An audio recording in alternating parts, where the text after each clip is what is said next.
अगर आप SSC GD constable की तैयारी कर रहे हो ना, तो आपके पास मात्र 3 दिन बचे हुए आज से। और आज इस क्लास में मैं 12वें मॉडल पेपर में टॉप 60 क्वेश्चंस लेके आऊँ। कितने? Top 60 question. और इन्हीं 60 क्वेश्चन में से आपको एग्जाम में हर शिफ्ट में देखने को मिलने वाला है दोस्तों।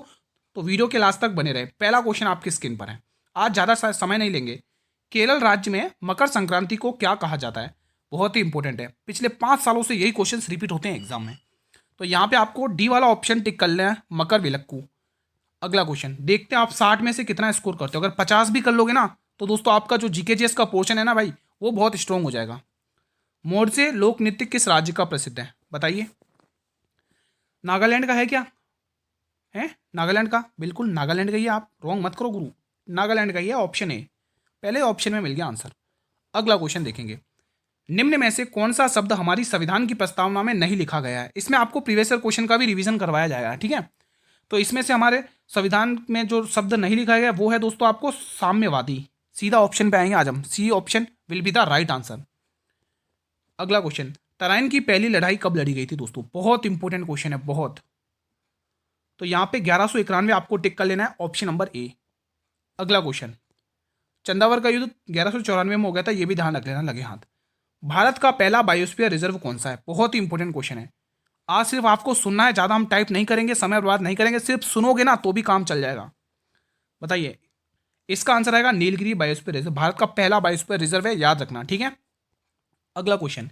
एक फुटबॉल मैच में डैश की 2 समान अवधि तक चलता है दोस्तों। एक जो फुटबॉल मैच होता है वो किस अवधि के 2 समान अवधि तक चलता है? तो आप ये कहोगे गुरुजी ये 45 मिनट की अवधि 2 समान अवधि तक चलता है। अगला प्रश्न। लेंस की क्षमता का एसआई मात्रक क्या है? बहुत बहुत इंपॉर्टेंट क्वेश्चन है, बताएंगे आप लोग। ये दोस्तों शक्ति की है, ठीक है। देखो जहाँ इंपॉर्टेंट लगेगा वहाँ मैं आपको बताते चलूंगा और आपको ओरल भी बताते रहूंगा, ठीक है। तो यहाँ पे डायोप्टर आपको टिक कर लेना है। चलिए मेरे भाई अगला क्वेश्चन। भारतीय संविधान का अनुच्छेद 32 किससे संबंधित है? ये वो आर्टिकल है जिसको बाबा भीमराव अम्बेडकर ने संविधान की आत्मा कहा था। ये वो आर्टिकल है जिसमें सुप्रीम कोर्ट 5 प्रकार की रीट जारी करता है, ठीक है दोस्तों। तो ये संवैधानिक उपचारों का अधिकार से रिलेटेड है। Option number D will be the right answer. अगला क्वेश्चन। दिल्ली का हौज घास, ये जो हौज घास है ये किसने बनवाया था? इतना पूछा क्वेश्चन है भाई। बहुत इंपॉर्टेंट क्वेश्चन है मेरे भाई, बहुत इंपॉर्टेंट है दोस्तों। जिसने बाजार नियंत्रण प्रणाली को शुरू किया था नाम है अलाउद्दीन खिलजी, ठीक है। तो D option will be the right answer. अगला क्वेश्चन। निम्न में से कौन मगध के सिंहासन के लिए राजा बिंबिसार का उत्तराधिकारी था? बहुत इंपॉर्टेंट क्वेश्चन है भाई, बहुत बहुत इंपॉर्टेंट क्वेश्चन है। एग्जाम में पूछेगा आपसे इस प्रकार के क्वेश्चन। तो अजात शत्रु आपको टिक कर लेना है, क्योंकि दोस्तों ये इस राजा का संबंध दोस्तों हर्यक वंश से है। और हर्यक वंश को पितृहंता वंश कहा जाता है, क्योंकि पिताओं की हत्या करके राजा बनते मेरे भाई, ठीक है। निम्न में से कौन सी नदी प्रायद्वीपीय पठार से नहीं निकलती है? बताएंगे सभी विद्यार्थी, बताएंगे कि वो ऐसी कौन सी नदी है जो प्रायद्वीपीय पठार से नहीं निकलती है। तो वो है गंडक नदी। ऑप्शन नंबर बी यहां पे लॉक कर लेना है। श्रीशैलम जल विद्युत ऊर्जा संयंत्र किस नदी पर बनाया गया? आपको श्रीशैलम बांध से रिलेटेड क्वेश्चन पूछा मेरे भाई, तो ये आपको कमेंट बॉक्स में बताना है। तो आप कहोगे गुरुजी ये कृष्णा नदी, और कृष्णा नदी के तट पे दोस्तों एक एक आंध्र प्रदेश का शहर है विजयवाड़ा, वो यहीं पर है, ठीक है। तो बी वाला ऑप्शन बिल्कुल आपको टिक करना है। और कृष्णा नदी का उद्गम दोस्तों कहाँ से होता है दोस्तों? महाबलेश्वर की पहाड़ियों से। लार डैश के पाचन में मदद करती है? किसके पाचन में मदद करती है भाई, बता दो। स्टार्च के पाचन में। क्या आप लोग भी स्टार्च टिक कर रहे हो? बिल्कुल सही है। अगला क्वेश्चन।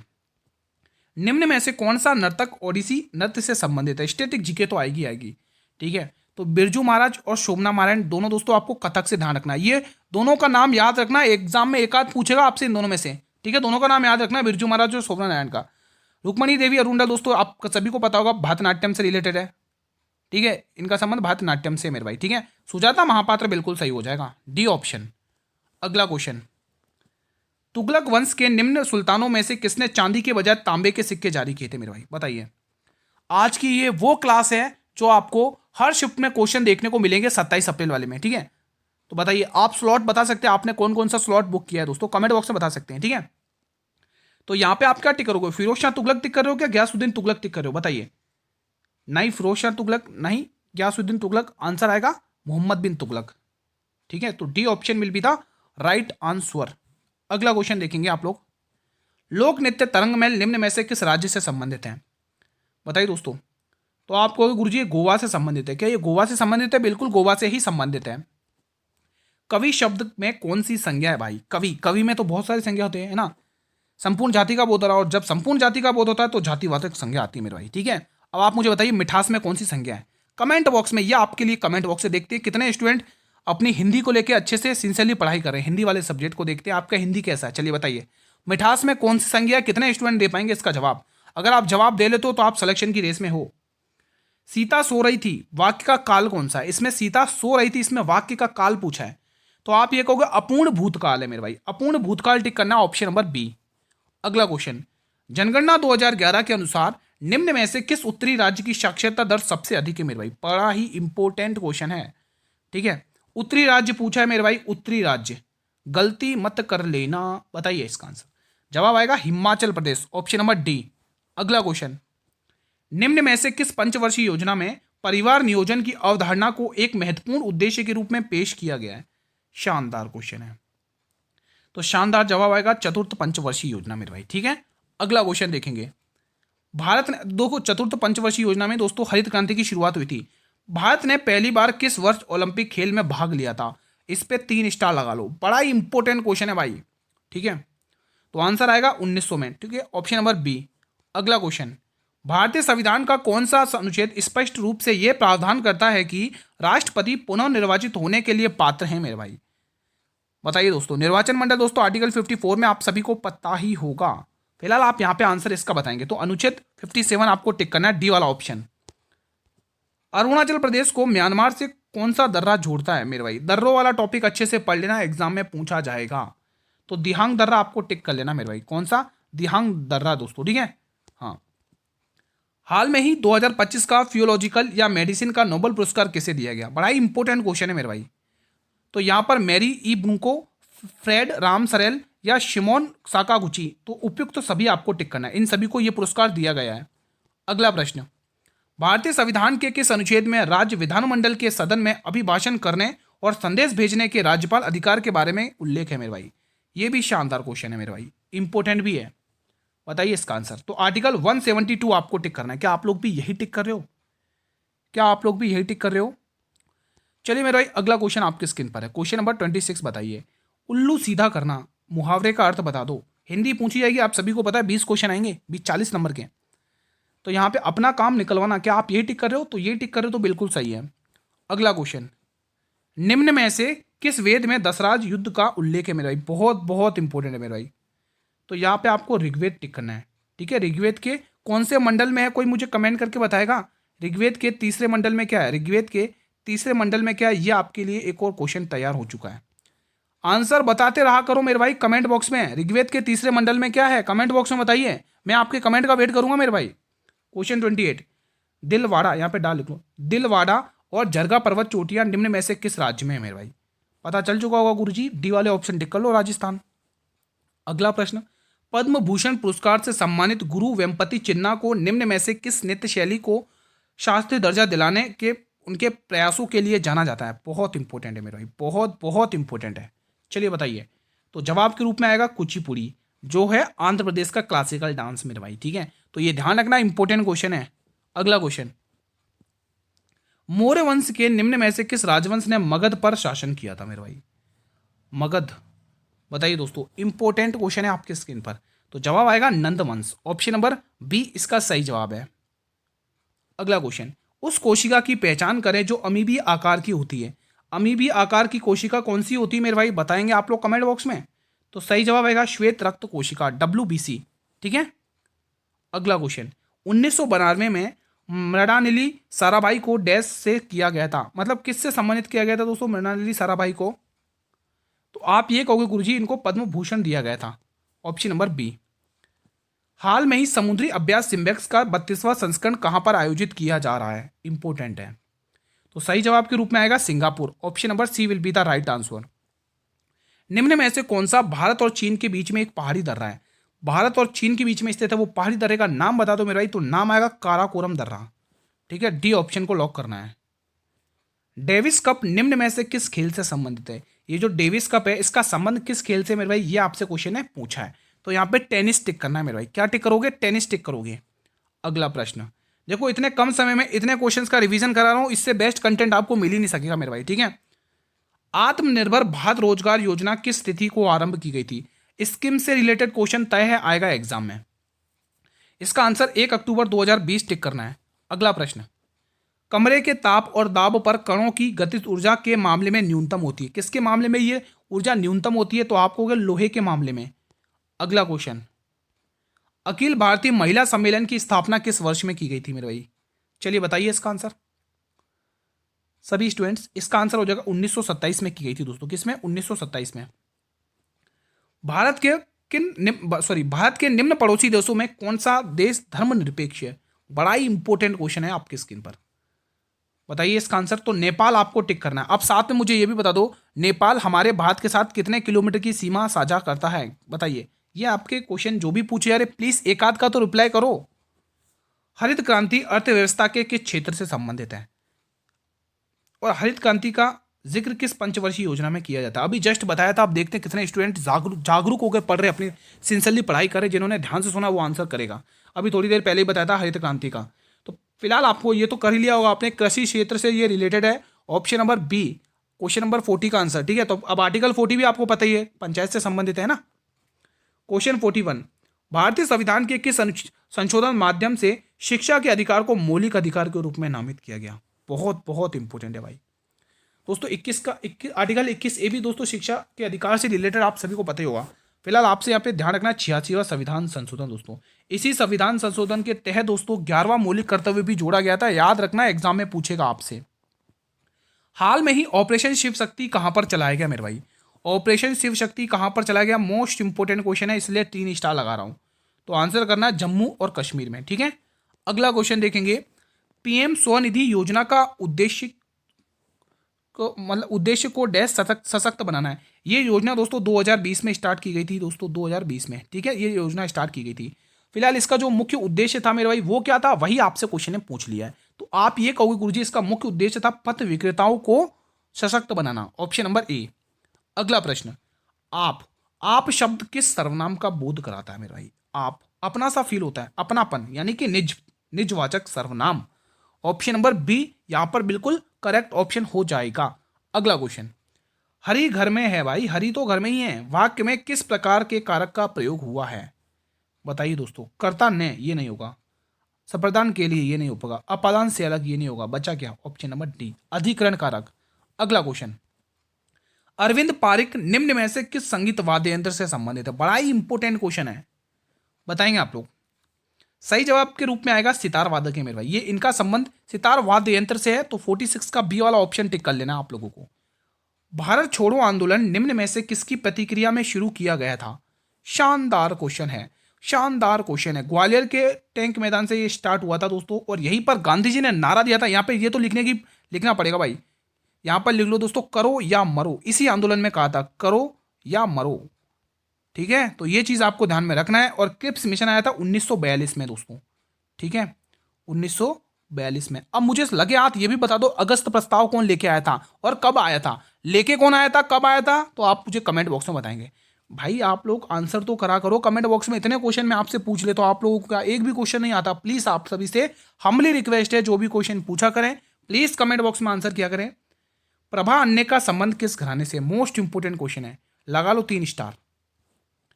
तो किराना घराना, और किराना घराने के संस्थापक कौन है जरा बताना तो? अब्दुल करीम खां। ठीक है, तो यहां पे 48 का बी वाला ऑप्शन आपको टिक कर लेना है मेरे भाई। अगला क्वेश्चन फिलहाल देखेंगे, आप लोगों की स्क्रीन पर आ चुका है। अब पेशेंस बनाए रखना, क्योंकि इजी क्वेश्चन है, कोई ज्यादा टफ नहीं है मैथ का। यार एक आध क्वेश्चन है, उड़ा दोगे ऐसे ही। ये चीज मैं करवा चुका हूं पहले से। जब घंटियों वाला क्वेश्चन आता तो मैंने हमेशा आपको क्या बताया था कि हमेशा एलसीएम लिया जाता है। तो आप ये क्या कहोगे गुरुजी, 12, 15 और 18 का क्या लोगे? एलसीएम लोगे। तो हमेशा ध्यान रखना 12, 15, 18 का जो एलसीएम होता है मेरे भाई वो 60 होता है। सॉरी 180 होता है, माफी चाहूंगा मैंने गलत लिख दिया। 180 होगा, 180 होता है इनका एलसीएम। ठीक है, 180 मिनट। लेकिन ये मिनट में इसको घंटे में बदलने के लिए आपको 60 से भाग देना पड़ेगा। तो अब आप ये कहोगे 60 तिया 180 होता, 60 तिया 180 यानी 3 घंटे। अब आपको 8 AM पर 7 बजी, तो अगली बार कितनी बजेंगी? तो 8 AM में आपको प्लस 3 घंटे और ऐड करना है, तो 11 AM हो जाएगा, 11 बजे बजेगी। Option number D will be the right answer. हमेशा दिमाग में रख लो, जब भी घंटियों वाला क्वेश्चन आएगा मैथ में एलसीएम वाले में, तो आपको हमेशा एलसीएम ही लेना है। निम्न में से कौन सा अनुच्छेद संसद में प्रयोग की जाने वाली भाषा से संबंधित है? बड़ा ही इंपॉर्टेंट है भाई, बड़ा ही इंपॉर्टेंट क्वेश्चन है, क्या ही बताओ इसकी में। ठीक है, तो आर्टिकल 120 याद रखना है, एग्जाम में पूछा गया क्वेश्चन है ये, ध्यान में रखना। अंतिम मुगल सम्राट बहादुर शाह जफर को डैश वर्ष में अंग्रेजों ने रंगून जेल में भेज दिया भाई। अंग्रेजों ने रंगूल जेल में डाल दिया भाई, तू जा रंगूल रंगूल जेल में। ठीक है, तो यहाँ पे 1858 आपको टिक कर लेना मेरे भाई, बड़ा इंपॉर्टेंट क्वेश्चन है। अगला क्वेश्चन, पानीपत के तीसरे युद्ध के दौरान मुगल सम्राट कौन थे मेरे भाई? पानीपत का तीसरा पूछा है, जरा लिखना तो एक बार सभी मेरे वीर जो भी रेगुलर अटेंड करते हैं, एक बार जल्दी से लिख दो कि पानीपत के तीनों युद्ध लिख दो जल्दी से। एक बार कमेंट बॉक्स में पानीपत के तीनों युद्ध लिखेंगे, मैं सभी के कमेंट देखूंगा। फिलहाल आपको पूछा है कि युद्ध के दौरान मुगल सम्राट कौन था, तो बहादुर वो कहाँ गया, शाह आलम द्वितीय। शाह आलम द्वितीय टिक कर रहे हो क्या आप लोग? है शाह आलम द्वितीय टिक कर रहे हो? बिल्कुल ठीक है, शाह आलम द्वितीय बिल्कुल सही है मेरे भाई। ठीक है, अकबर द्वितीय, वही अकबर द्वितीय जिसने राजा राम मोहन राय को राजा का टाइटल दिया था, याद है ना। पहले भारतीय ओलंपिक खेल के मतलब किस शहर में आयोजित किए गए थे? पहले भारतीय ओलंपिक खेल किस शहर में आयोजित किए गए? तो बिल्कुल लाहौर, लाहौर आपको टिक करना है। ये वही गुलाम वंश का संस्थापक था कुतुबुद्दीन ऐबक, जिसने लाहौर को राजधानी बनाया था। लेकिन जो शमशुद्दीन इल्तुतमिश था ना, गुलामों का गुलाम, उसने दिल्ली को बनाया था अपनी राजधानी, इसीलिए वो गुलाम वंश का वास्तविक संस्थापक माना जाता है। डिफेंडिंग इंडिया पुस्तक के लेखक कौन है? बताइए दोस्तों। जिस तरह से गुप्त वंश का वास्तविक संस्थापक चंद्रगुप्त प्रथम को कहा जाता है, उसी तरह से गुलाम वंश का वास्तविक संस्थापक कौन है? कुतुबुद्दीन क्या, इल्तुतमिश। ठीक है, वैसे वास्तविक संस्थापक तो गुप्त का श्रीगुप्त है, लेकिन सॉरी हाँ, संस्थापक तो श्रीगुप्त है, लेकिन वास्तविक चंद्रगुप्त मौर्य हैं। अरे मैं भी क्या बोल रहा हूँ उल्टा सीधा, चंद्रगुप्त प्रथम है, सॉरी। ठीक है, तो ये चीज़ें आपको ध्यान में रखनी है। आपसे इस पुस्तक के बारे में पूछा, इसके लेखक बता दो भाई, तो आप कहोगे गुरु Jaswant Singh, option number A. अगला क्वेश्चन देखेंगे, सुबनसिरी, जिया भराली, धनसिरी किस नदी की सहायक नदियां मेरे भाई? बता दो भाई, मजा ही आ जाएगा। वो गंगा के साथ सुंदरवन का डेल्टा बनाती हैं गुरुजी, तो आंसर आएगा ब्रह्मपुत्र नदी। अब साथ में मुझे ये भी तो बता दो कि भारत का वो ऐसा कौन सा राज्य है जिसमें ब्रह्मपुत्र नदी को ब्रह्मपुत्र का दर्जा दिया गया, मतलब उसको ब्रह्मपुत्र कहा गया। चलो बता दो तो मजा आ जाएगा, सही बता रहा हूं। ठीक है, सिंगिंग खम्बा किसको कहा जाता है नदी को, कोई बताएगा? क्वेश्चन कह रहा है ल्यूकोडर्मा डैश की एक बीमारी है। ये ल्यूकोडर्मा जो बीमारी है, जो रोग है, ये किसका रोग है मेरे भाई? त्वचा का रोग है, आपको त्वचा टिक करना है दोस्तों, स्किन, ऑप्शन नंबर सी। अगला प्रश्न, ललिता और नंदिनी बहनें किस वाद्य यंत्र को बजाने के लिए जानी जाती है मेरे भाई? बड़ा इंपॉर्टेंट है, बताइए कौन बताएगा इसका आंसर, सबसे पहले कौन देगा? वायलिन टिक कर रहे हो? वायलिन टिक कर रहे हो तो सही है। अगला क्वेश्चन देखेंगे आप लोग, भारत के चुनाव आयुक्त का कार्यकाल कितना होता है? जो चुनाव आयुक्त है उसका कार्यकाल आपसे पूछ लिया है। 3 वर्ष होगा क्या भाई? 3 वर्ष तो बहुत है भाई, 5 वर्ष भी नहीं होगा, 4 वर्ष भी बहुत कम है, तो आंसर आएगा 6 वर्ष का होता है मेरे भाई। ऑप्शन नंबर ए को लॉक करना है। क्वेश्चन नंबर 59, भारत में राष्ट्रीय महिला आयोग की स्थापना किस वर्ष में की गई थी? चलिए बताइए, बहुत ही इंपॉर्टेंट क्वेश्चन है। 1993? बिल्कुल भी नहीं। 1994? बिल्कुल भी नहीं। 1991? ये भी नहीं। तो जवाब क्या है? जवाब ये है, ऑप्शन नंबर ए, 1992। क्लास का अंतिम प्रश्न आपकी स्क्रीन पर है। ठीक है, आज एक होमवर्क क्वेश्चन देके जाऊंगा, आज मैं सोच के आया था एक क्वेश्चन तो जरूर दूंगा होमवर्क। करुण का विलोम शब्द क्या होगा? करुण का विलोम शब्द क्या होगा बताइए। वीर? बिल्कुल भी नहीं। कुरूप? बिल्कुल भी नहीं। कृतघ्न? बिल्कुल भी नहीं। तो जवाब निष्ठुर। क्या होगा? निष्ठुर। अब आपके होमवर्क की बारी है। ठीक है, तो पहला क्वेश्चन होमवर्क में लिखेंगे। प्लीज आप सभी से रिक्वेस्ट है, होमवर्क मैं तभी दूंगा जब आप लोग कमेंट बॉक्स में आंसर करेंगे। तो पहला होमवर्क क्वेश्चन है, तीनों गोलमेज सम्मेलन कब हुए थे वो मुझे बताइए। डेट लिखनी है आपको, तीनों गोलमेज सम्मेलन की डेट लिखनी है। तीनों गोलमेज सम्मेलन की आपको डेट लिखनी है लाइन वाइज, कमेंट बॉक्स में सभी के कमेंट दिखने चाहिए, मजा तभी आएगा। तीनों गोलमेज सम्मेलन के लिखने हैं दोस्तों। ठीक है, और चौथा और तीसरा और दूसरा पॉइंट आपके लिए है, और दूसरा पॉइंट है दोस्तों आप लोगों के लिए, हर्षवर्धन के तीनों नाटक। हर्षवर्धन के 3 नाटक के नाम मुझे बता दो। 3 नाटक,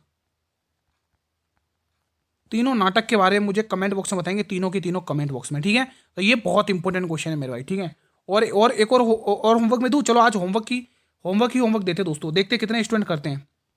चलो कांग्रेस के अधिवेशन से रिलेटेड क्वेश्चन ले लेते हैं। चलो ये मुझे बताइए, कानपुर अधिवेशन, ये जो कानपुर अधिवेशन हुआ था दोस्तों, कानपुर अधिवेशन में कब हुआ था और इसकी अध्यक्षता किसने करी थी? बताइएगा कमेंट बॉक्स में। कानपुर अधिवेशन कब हुआ था और इसकी अध्यक्षता किसने करी थी? और लगे हाथ एक और लिख लो यहीं पर, मुझे बताइए बेलगांव अधिवेशन ये कब हुआ था और इसकी अध्यक्षता किसने करी थी? कमेंट बॉक्स में बेलगांव अधिवेशन कब हुआ था और इसकी अध्यक्षता किसने की थी? बेलगांव अधिवेशन कब हुआ था, इसकी अध्यक्षता किसने करी थी? और तीसरा पॉइंट आपके लिए ये है कि आप मुझे ये बताएंगे आप लोग, सूरत अधिवेशन कब हुआ था और इसकी अध्यक्षता किसने की थी? अधिवेशन यहीं पे लिख लो, सूरत अधिवेशन, सूरत अधिवेशन और इसकी अध्यक्षता किसने कही थी? तीनों के क्वेश्चन के आंसर मुझे आप लोग कमेंट बॉक्स में बताएं, आपके कमेंट का वेट रहेगा मेरे भाई। ये जो मैं लिख रहा हूँ ना, ये ऐसे नहीं लिख रहा हूँ, आपकी तैयारी को और मजबूत करने के लिए लिख रहा हूँ कि आपका रिवीजन कैसा लग रहा है। जब एग्जाम में क्वेश्चन आएंगे ना, फिर सोचते मत रह जाना, ठीक है? तो और लिख लो क्वेश्चन, एक आध क्वेश्चन और लिख लो। अगर मैं लिखूँ जैसे और इंपॉर्टेंट क्वेश्चन लिखूँ, अब आपके लिए एक इंपॉर्टेंट क्वेश्चन, अब आप मुझे लिखो जैसे कि अगर मैं लिखूँ जैसे अकबरनामा, अकबरनामा, अकबरनामा, अकबरनामा तीन पुस्तकों में विभाजित है, तीन पुस्तक में विभाजित है, तीन पुस्तक में विभाजित है। अब पहली पुस्तक में क्या है वो आपको मुझे कमेंट बॉक्स में बताना है, और दूसरी पुस्तक में अकबर के किस बारे में बताया वो बताना है, और तीसरी पुस्तक किस बारे में लिखी हुई है अकबर की वो बताना है, ठीक है? और अकबरनामा किसने लिखी है वो भी मुझे कमेंट बॉक्स में बताना है। तो इतना आपके लिए आज मैं होमवर्क छोड़ के जा रहा हूँ, देखते कितने स्टूडेंट एक्टिव होकर आंसर करते हैं मेरे भाई, ठीक है? तो सेशन पसंद आया तो सेशन को लाइक वगैरह कर लिया करो मेरे भाई, और सेशन को शेयर भी करा करो, ठीक है? ये क्लास इसी टाइम पर आती है, मात्र 2-3 दिन बचे हुए हैं एग्जाम के, पढ़ लो मेरे भाई, सिलेक्शन लेना है तो इतना करना पड़ेगा, ठीक है? चैनल पर नए हो तो चैनल को सब्सक्राइब कर लो, बेल नोटिफिकेशन बेल को प्रेस कर लो, ताकि आने वाले हर एक नई वीडियो का नोटिफिकेशन मिलता रहे। आपके काम की चीज़ की सर पीडीएफ कहाँ पर मिलेगी? तो पीडीएफ इसकी आपको टेलीग्राम चैनल पर मिल जाएगी, जिसका लिंक मैंने इसी वीडियो के डिस्क्रिप्शन बॉक्स में दिया हुआ है। अब एक और बात आपके लिए दोस्तों, मैंने सेपरेट एसएससी जीडी कांस्टेबल वाले स्टूडेंट के लिए मॉडल पेपर सीरीज की प्लेलिस्ट बनाई है, अगर आप वो भी देख लो तो ना दोस्तों, तो भी बेड़ा पार हो जाएगा, ठीक है, इसी चैनल पर। तो दोस्तों मिलेंगे कल एक और नए मॉडल पेपर में, तब तक जय हिंद जय भारत।